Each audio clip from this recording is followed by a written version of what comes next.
बातें सुन लेना और सुनने के बाद में उसके ऊपर मनन न करना, तो ठीक वो बात हो जाती है कि पंचों की बात सरमाथे पर पतनाला वहीं पड़ेगा। इसलिए नीतिकारों ने लिखा है श्रवण मनन निधि ध्यासन और साक्षात्कार। पहले किसी बात को ध्यान से सुनना चाहिए, सुनने के बाद में उसके ऊपर मनन करना चाहिए, फिर उसे अपने हृदय के अंदर उतारना चाहिए और हृदय रूपी छलनी से उन विचारों को छान करके जो उनमें से उत्तम विचार है, उपयोगी विचार है, जीवन में काम आने वाली बातें हैं, उनको मान लेना चाहिए। और जो बात को सुनकर के बहनों भाइयों माताओं अगर विचार नहीं करते, एक कान से सुन के दूसरे से निकाल देते हैं, तो ठीक वो बात बनती है। कौन सी? कई बार एक छोटी सी मैं बात सुना करता हूं कि पुराने से समय की बात, एक व्यक्ति सफर में चल दिया, पैदल का रास्ता था, गर्मी का मौसम था, चलता रहा तो इस आदमी को रास्ते में बड़ी जोर की प्यास लग गई। आसपास में नजर घुमाई लेकिन कहीं पर पानी नजर नहीं आया। थोड़ी सी हिम्मत करके चला तो इसे एक छोटा सा गांव दिखाई दे गया, और जब उस गांव के नजदीक पहुंचा तो गांव से बाहर एक कुआं था, पनघट था, जिसके ऊपर से गांव की महिलाएं पानी निकाल करके घर की जरूरत का ले जाती थी। पर यह आदमी जब कुएं के पास में पहुंचा तो इसने झांक करके देखा, कुएं में पानी तो था पर गहराई में था, और ऊपर ना कोई रस्सी थी ना कोई बाल्टी थी। इसने सोचा रे पानी तो है पर निकालूं कैसे, प्यास कैसे बुझाऊं। इतनी देर में गांव की तरफ से 4 महिलाएं पानी भरने के लिए आई। इस व्यक्ति की जान में जान आई, बड़ी शालीनता से इसने नमस्ते की, और नमस्ते करने के बाद कहने लगा, बहनों मुझे प्यास लगी हुई, मैं पानी पीना चाहता हूं।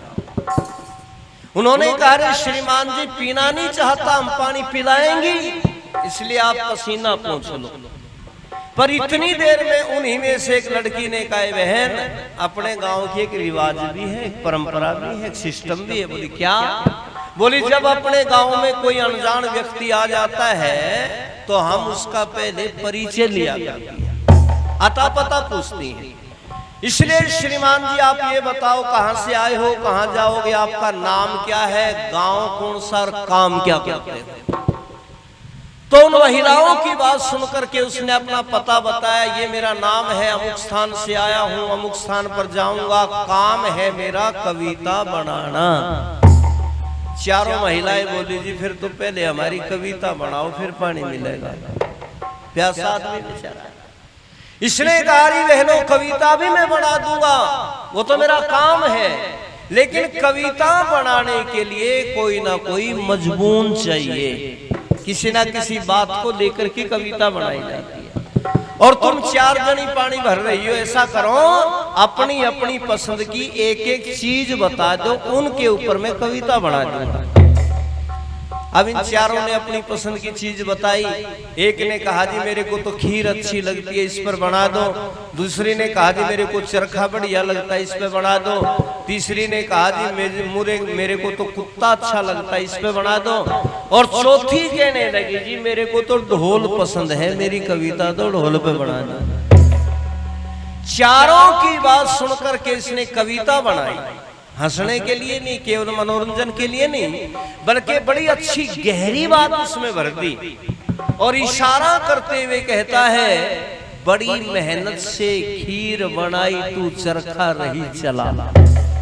जो चीज जिसको पसंद थी उसी का नाम लेकर के बता रहा है, बड़ी मेहनत से खीर बनाई तू चरखा रही चला, और कुत्ता खीर को खा गया, बैठी ढोल बजा।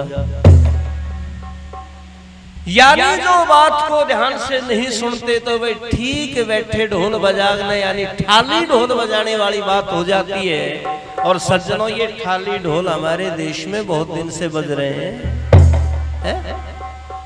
अच्छा ईमानदारी से बताओ, जहां पर लोगों की हजारों हजारों लाखों की संख्या में बैठकर के कोई पाखंडी यूं कहता है कि भक्तों कुंभकर्ण के 4 योजन की मूंछ थी, ये ठाली ढोलेंगे नहीं है?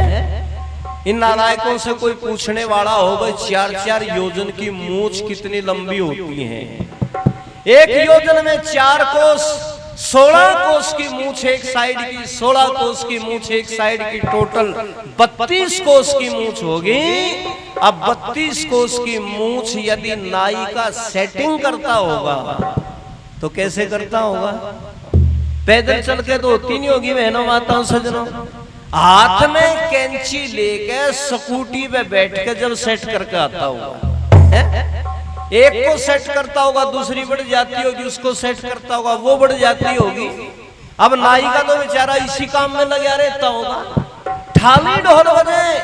और दूसरी बात इन्होंने कही, सुनो भक्तों, कुंभकर्ण 6 महीने सोता था, 6 महीने जागता था, और वहां पर आंख के अंधे गांठ के पूरे व्यवहार भानु और सत्यार्थ प्रकाश में शब्दों का प्रयोग ऋषि दयानंद महाराज ने उन लोगों के लिए किया। आंख के अंधे गांठ के पूरे, वहां पर बैठे हुए लोग हाथ जोड़ करके कहते सतवचन महाराज, किसी की कहने की ये हिम्मत नहीं, कोई यूं कह दे कप वचन महाराज। थाली ढोल बजे, पर ये थाली ढोल जो बज रहे थे, इनके ऊपर आकर के थोड़ा सा बैन लगा था ऋषि दयानंद जी महाराज ने। उन्होंने आकर के देखा, रे सारी दुनिया का सरताज, सारे विश्व का गुरु कहलाने वाला देश आज कहां पर खड़ा है, किस स्थिति के अंदर पहुंच गया है, कौन कौन इसको बर्बाद कर रहे हैं। और जब मेरे ऋषि ने देखा तो वेद की पुस्तक हाथ में लेकर के लोगों को जगाने का काम किया। रे लोगों, और क्या हो रहा था उस समय? आइए, बड़ा पुराना भजन पहले भी आपने सुना होगा, बिल्कुल प्योर हरियाणवी तर्ज में, हरियाणवी भाषा में। जमुना पार घुमाऊंगा थोड़ी देर के लिए। क्या देखा ऋषि ने? आइए सुनिए भजन के द्वारा।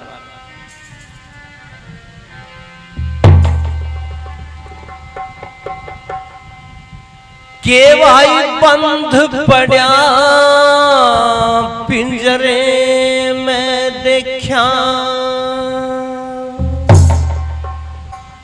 सुनो बंध पड़ा पिंजरे में देखा, मेरा भारत शेर दयानंद ने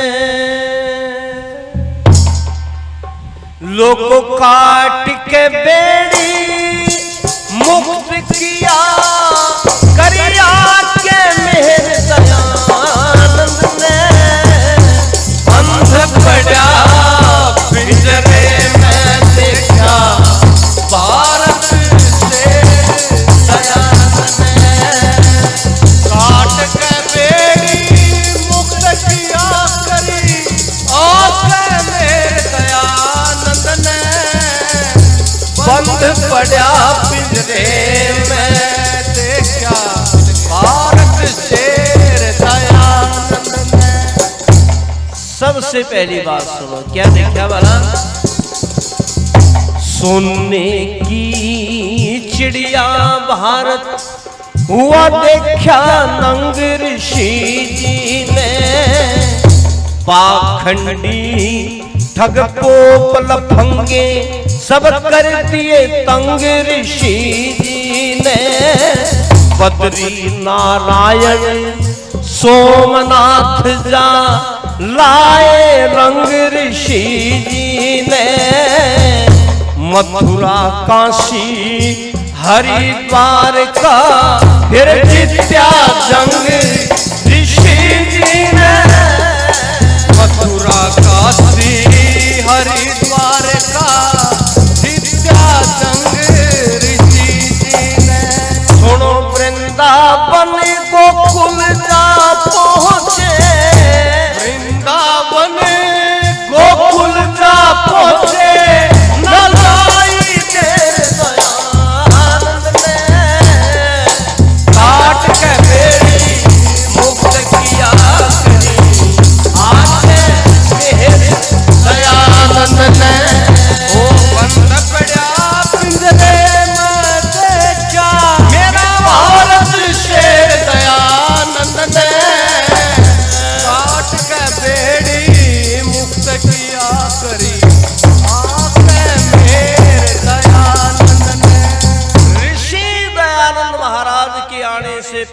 पाखंडियों ने हमारे महापुरुषों पे वो चीजें खिलवा दी थी जो कोई खा नहीं सकता। ऐसे गप्पे चली, ऐसे पाखंड चले, ऋषि दयानंद जी महाराज ने आकर के इन पाखंडों पे प्रहार किया और स्वयं जो है सत्यार्थ प्रकाश के 11वें समोल्लास में ऋषि एक कहानी लिखते हैं। इस देश की ईमानदार सीधी सादी भोली भाली जनता को कुछ पाखंडी और ढोंगी लोग झूठ बोल के लुट्या करते हैं। भाई कैसे लुट्या करते हैं? लो स्वामी जी के शब्दों में सुनो जो कहानी लिखी है उन्होंने।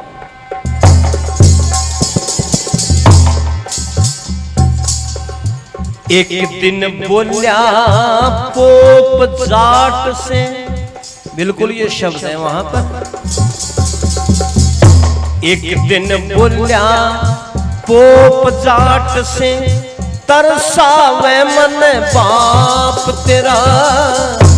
एक महीना गया बीत, मारे घर आवे से बाप तेरा। वो बछड़े वाली गौ स्वर्ग में मंगवावे से बाप तेरा। भोजन करे दूध बिन न्यू दुख पावे से बाप तेरा। भोजन करे दूध बिन दुख पावे से बाप तेरा। सुनो ठग के पोप गऊ ले गया, ठग के पोप गऊ ले गया। छुड़वा दी फिर दयानंद में, आठ का बेड़ी मुक्त किया।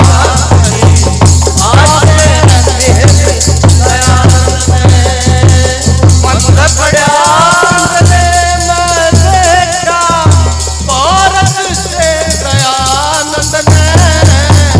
काट के बेड़ी मुक्त किया करी आके मेरे दयानंद ने। स्वामी जी ने स्वयं अपनी लेखनी से सत्यार्थ प्रकाश के 11वें समोल्लास में ये कहानी लिखी है। कई बार आपने सुनी होगी, सत्यार्थ प्रकाश जो पढ़ते उन्होंने पढ़ा भी होगा। ये कितने बड़े पाखंड हमारे समाज के अंदर चला रखे थे पाखंडियों ने। आर्य समाज ने बचाया इस दुनिया को पाखंडों से, लुटने से। लेकिन दुख की बात यह है कि आर्य समाज का ही सबसे ज्यादा विरोध। अरे ये जो मेरी बहनें बैठी हैं ना, मेरी माताएं बेटियां, ये मेरी बहनों, आपको तो बचाया ही आर्य समाज ने। ऋषि दयानंद जी महाराज ने बचाया है। ऋषि के आने से पहले महिलाओं की कैसी दुर्दशा होती थी, सुनो तीसरी बात में। लाखों विधवारों में थी, न पोप सुनाई करते थे। गर्भपात का जुल्म देख न ये टिकलू दादा डरते थे। पाखंडियों को हलवा पूरी पर साधु भूखे मरते थे। भारत माँ तेरी दशा देखते वो ऋषि दयानंद फिरते थे। भारत माँ तेरी दशा देखते योगी दयानंद फिरते थे। सुनो पोल खोल दी पोपों की, पोल खोल नहीं पोपों की। न छोटी शेर दयानंद ने आज तेरी मुक्त किया तेरी, आज मेरे दयानंद ने बंद पड़ा भारत शेर दयानंद ने काट के बेड़ी मुक्त किया करी आके मेरे दयानंद ने। अच्छा ईमानदारी से बताओ, जो बड़ी आयु के व्यक्ति बैठे हैं, पहले कुछ लोगों ने बेटियों को मारने का काम किया था कि नहीं? थी कुछ जातियां, हालांकि आर्य समाज जातिवाद को नहीं मानता, लेकिन प्रचलन है।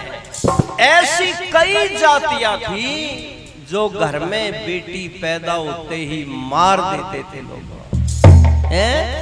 और बुढ़िया होती थी घर में वो लड़की पैदा हुई, इसका जो है ना यू टेटवा दबा करती हो, यू बीच में बटे उसा है,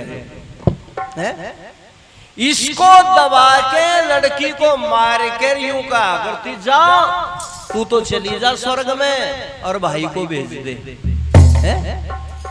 कैसा समाज के अंदर रिवाज था, लोगों कितनी गलत प्रथा थी। लेकिन इन बेटियों को बचाने का काम अगर किसी ने किया तो आर्य समाज ने किया। बहुत सारी जातियों के अंदर ऐसा प्रचलन था, लेकिन वारे ऋषि तुमने आकर के बेटियों की इस प्रकार से हत्याएं होती देखी तो उनके दुख को समझा, दर्द को समझा, पीड़ाओं को समझा और उन बेटियों को बचाने का काम किया लोग।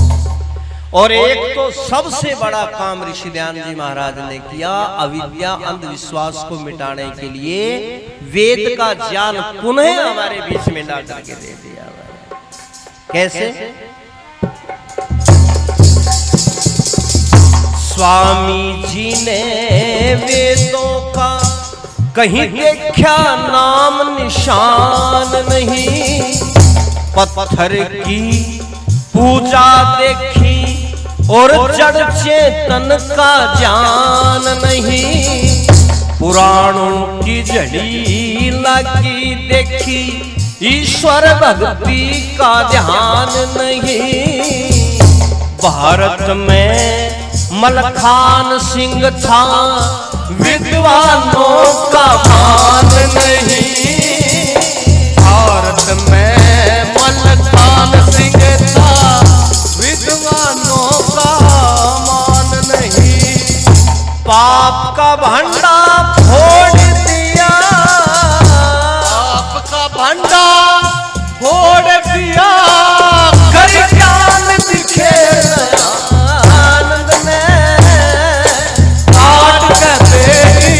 मुक्त किया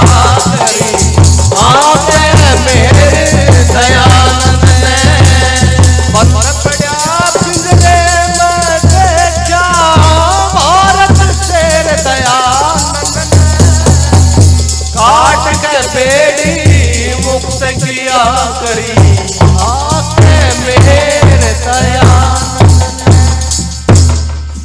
इसलिए ऋषि दयानंद जी महाराज ने पुनः वेद की जो विद्या थी लोगों के बीच से लुप्त हो गई थी, जिनको कुछ लोग यूं कहते थे कि वेद तो गडरियों के गीत है, शंकासुर नाम का राक्षस चुरा करके पाताल लोक में चला गया है, वेद है ही नहीं धरती पर ऋषि दयानंद जी महाराज ने जर्मन के पुस्तकालय से वो वेद मंगवा करके हमारे को दिए।